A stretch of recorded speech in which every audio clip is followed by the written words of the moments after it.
Gotten a lot of requests recently about how to install or build your own shank for articulated flies. Here's my technique. Seems to work really well. Round-nosed pair of pliers. The noses are completely round. They're tapered. I'm going to start by about an inch back from one end. I'm going to crank the wire over towards me so that it has about a 45-degree angle on it. Then I'm going to bend the wire around the jaw in a circle till it goes just about as far as I can make it go. I'll re-grab the wire on the other end and the other side of the circle, and I'll continue until I've come around all the way so it looks about like this. Then I'm going to grab the wire right at the base, and I'm going to pull the wire back towards me. At this point, I've made my loop where the hook is going to rest. Usually I'll give it just a little bit of a squeeze here, just so that it closes it down a little bit. You need it open some in order to get the hook in there. Now here's where things get tricky. We want to mount this on top of the hook shank like so. Just bend the wire at this end, right about here, and you want to make sure that this is pointing straight up, not off to one side or the other. And just push your wire right around the nose of the pliers and give it a little squeeze. After you do a couple of these, it'll be pretty simple for you.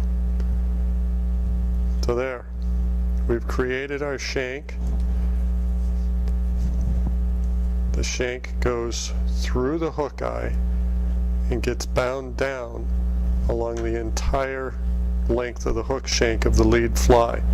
Things that I like to remember or keep in mind when I'm building my shank for connecting my fly is that I want this loop to be real small. So when I put it into my hook eye, I don't have too much wire hanging up or down of it.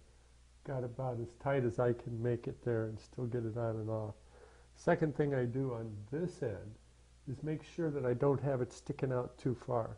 The closer I keep it to the bend, the less fouling that occurs of the trailer, whether it's a fly or just a shank. Usually I use just a shank and not a whole hook back there. The wire gauge that I use for my connectors is the AFW toothproof 105-pound test, number 9. I mic'd that out at 22 thousandths.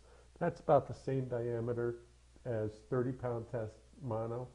So that's about the right size for this wire diameter. It also keeps me from interfering with the hook eye too much. Once I get it all put together, I don't have to worry about not being able to get my line through there.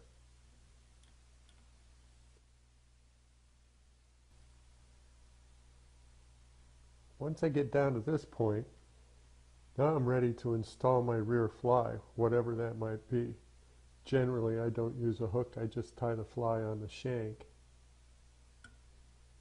slip it onto my wire, then I can continue with my wrap all the way down to the base. This gives me a super positive